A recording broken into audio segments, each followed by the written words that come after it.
Oi, gente, aqui é a Cíntia do Viajando com a Cíntia. Eu tô aqui com vocês para fazer um pergunta e resposta.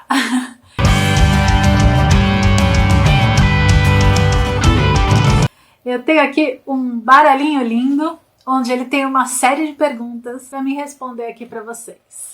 Qual foi a situação relacionada a viagens em que você mais sentiu medo e por quê? Olha, na verdade, eu posso falar de uma situação perigosa, não necessariamente que eu senti medo, porque a minha adrenalina de alegria era tão grande que eu não tava nem com medo. A situação foi a seguinte, eu tava numa estação de esqui, foi a primeira vez que eu vi neve, e a gente foi lá, almoçamos e a gente já ia embora, porque era muitas horas de Santiago. Só que a gente pegou uma tempestade de neve. E que o motorista do carro, ele estava acelerando a gente. E ele já tinha sido guarda florestal, então ele sabia muito bem o que estava acontecendo e qual era o perigo. Ele, vamos, corre, tempestade.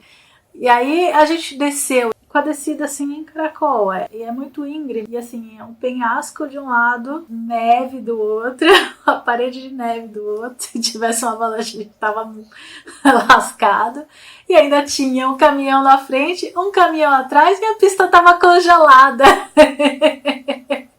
E não sei se você sabe, quando a pista tá congelada, você não pode frear jamais que você derrapa, né? Então assim, imagina a tensão. O motorista, que tinha uma experiência pra caramba, tava tenso. Meu marido, que percebeu, ele tava mais tenso ainda, porque ele falou, mano, se ele tava tenso é porque o negócio realmente é perigoso. E eu ali naquela alegria louca, tirando foto. Eu falei, nossa, que emoção que tá aqui, olha isso. Ai, gente, olha que perigo, que legal. Louca, total. Meu marido falava assim, você não tem noção do perigo. Eu falei, eu tenho, mas não se preocupa, a gente não vai morrer hoje, né? Fica calmo, vamos curtir o momento. Essa aventura, que é aquela tempestade tudo branco em volta. E aí eu, calma amor, a gente não vai morrer hoje, fica tranquilo, o cara é experiente. E foi isso, meu marido ficou super tenso e eu tava tão tranquila, mas eu tava tão tranquila que é só uma tempestade de neve, só um penhasco, é só uma parede de neve, não tem problema nenhum. Gente, quando eu tô muito alegre, quando eu tô muito feliz, eu perco completamente a noção de tudo, é sério. Outra pergunta, vai. Qual foi o lugar em que você mais passou calor? Tailândia. Foi a Tailândia, gente. Não dá nem pra comparar. A gente foi no verão e a época do... Lá só existem duas temperaturas, né? Dois climas. É o inverno e o verão. Não tem meia estação lá. Então, assim... É quente e muito quente. É quente seco, que é alta temporada, que é o inverno, e o quente úmido, que é a baixa temporada. Por quê? Porque o calor lá é insuportável. E a gente pegou mais ou menos uns 42 graus, e a gente lá suando, derretendo, aí a gente no passeio, a mulher fala, nossa, até que esse ano tá tranquilo, né? Ano passado chegou a 45, 46. Meu marido, o quê? Eu vou morrer, eu não ia sair do hotel. Mas assim, foi muito tenso porque além de ser quente, era úmido. Era muito mais, a sensação térmica era muito mais quente do que se fosse só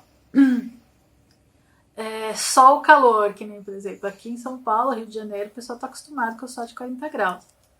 Só que aqui, pelo menos aqui em São Paulo, não é tão úmido quanto no Rio de Janeiro ou na Tailândia, então foi tenso. Qual foi o lugar em que você passou mais frio? Canadá, lógico. Com certeza foi o Canadá, porque os lugares que eu peguei neve foi no Chile e foi no Canadá. Apesar de eu não ter ido numa época muito gelada no Canadá, eu fui na época do degelo. Pelo menos no alto da montanha foi onde eu peguei mais frio. Lá tava, sei lá, menos 10 no alto da montanha. Também não é tanto assim, né? Se eu for comparar que já chega a menos 30. Mas aqui no Chile, na Argentina, geralmente é 0, menos 5, 2, 1. Aqui embaixo na América Latina é inverno, neva, mas não chega ao frio da América do Norte. Dos países que você já visitou, onde encontrou o povo menos simpático? Ah, gente, eu dei muita sorte. Eu dei muita sorte porque eu não lembro de nenhum povo antipático que eu tenha ido. No Canadá o pessoal é muito simpático, na Tailândia todo mundo muito simpático. Na Argentina eu encontrei um ou outro antipático, sim, mas a maioria era muito simpático, né? Claro, taxista é complicado em todo lugar, né? Teve uma vez lá na Argentina que a gente tava no aeroporto, chamamos o táxi, o cara viu a quantidade de mala que a gente tava, ele deu meia volta e falou, não cabe, tchau. É bem isso. Dos lugares que você visitou relacionados a algum filme, qual foi o mais marcante? Canadá!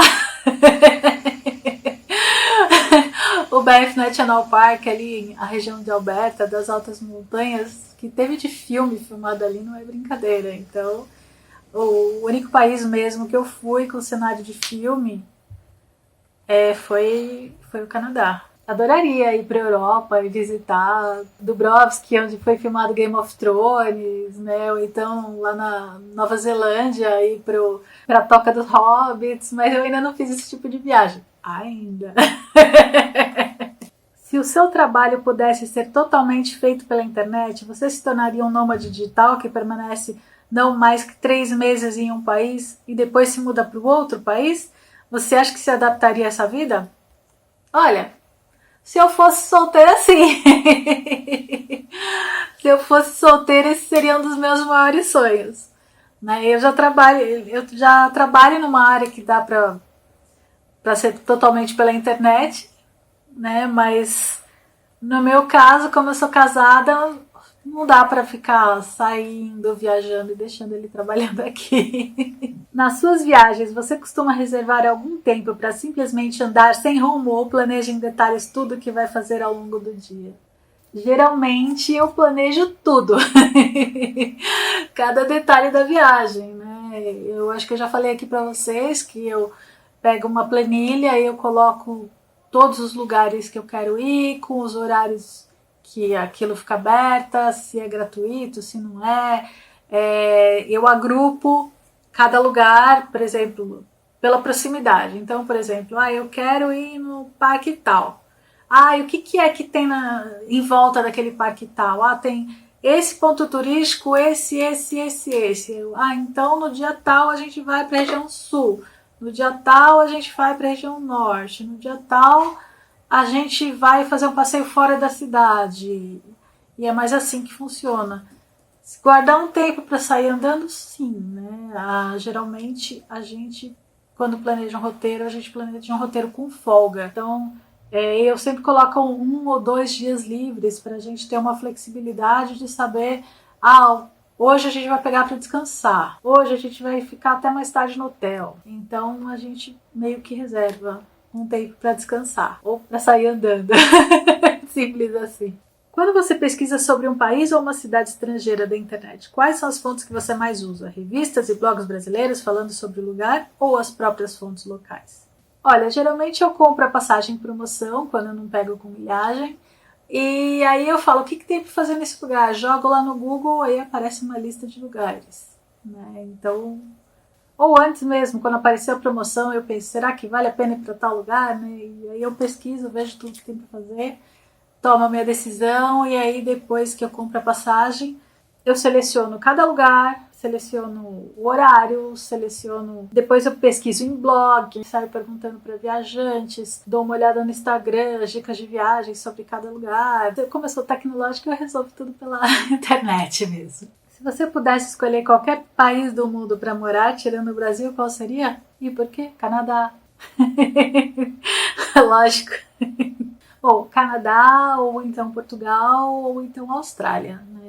Irlanda também, mas eu acho que é porque Canadá conquistou meu coração, mas assim, se não fosse Canadá, poderia ser Portugal, porque Portugal é lindo e tá ali na boca de todos os países da Europa. Pega um trem se tá em qualquer lugar. E a Austrália dizem que a qualidade de vida lá é maravilhosa, eu tenho um amigo meu que mora lá, que é muito bom e brasileiro é muito aceito lá, então seria uma opção. Qual foi o costume local mais curioso que você já testemunhou? Na Tailândia, eu fui conhecer a aldeia das mulheres girafas. Elas usam umas argolas aqui no pescoço, abaixo dos ombros, digamos assim, para poder aumentar o tamanho do pescoço. O peso daquelas argolas, elas acabam e elas vão colocando de ano para ano e elas nunca tiram, né? Mesmo porque se elas tirarem pode dar algum problema, porque o pescoço, o músculo do pescoço não está mais acostumado a segurar o próprio pescoço. É um costume diferente. Para elas é símbolo de beleza ter pescoço comprido. Costumes curiosos. Você tem algum parente ou amigo próximo que se casou com alguém que conheceu durante a viagem? Sim, meu primo, né? Meu primo Ney, ele foi há 30 anos atrás, ele foi para a Espanha para passeio, conheceu uma espanhola e ficou por lá. Aí ele ficou lá, teve filho lá, morou na Espanha 20 anos e foi durante uma viagem. Qual o filme de viagem que mais marcou você? Tem Sobre o Sol de Toscana, que fez eu me apaixonar pelaquela região, e teve o do Walter Mitty. É sobre um cara que trabalhou na revista Life, que foi uma revista que tinha antigamente, que falava sobre tudo e com fotos maravilhosas, tipo da National Geographic. E ele passou a vida inteira revelando aquelas fotos e nunca fez nada na vida. E aí acaba tendo uma oportunidade, né, que ele acaba sendo obrigado a sair do emprego e procurar um fotógrafo, e ele sai pelo mundo à procura desse fotógrafo porque ele precisa de um filme para não perder o emprego. E nisso ele acaba conhecendo o mundo, conhecendo lugares que ele jamais sonhou em conhecer, e acaba mudando a cabeça dele e a vida dele, a maneira de ele pensar. É um filme que eu gostei muito, muito mesmo. É um filme que me marcou, assim, que eu achei maravilhoso, e eu super recomendo esse filme, que ele mexe com a gente. Qual foi o hotel ou pousada inesquecível na sua vida? Foi Resort, que eu fiquei em Cancún. Foi o hotel mais, assim, incrível que eu fiquei. Então, uma outra também foi uma pousada que eu fiquei em São Tomé das Letras, que eu me apaixonei, assim, chama Pousada dos Anjos. A pousada inteira é uma fofura, ela é inteira decorada com rosas, flores e imagens de anjos, assim. Então, assim, ela tem uma energia deliciosa. Bom, gente, espero que vocês tenham gostado. Se vocês gostarem, curte, se inscreve e ativa o sininho de notificação. Não esquece que também tem meu blog viajandocomacintia.com.br, onde tem bastante coisa. E o meu Instagram, que é @viajandocomacintia. Me segue lá. Um grande beijo. Tchau!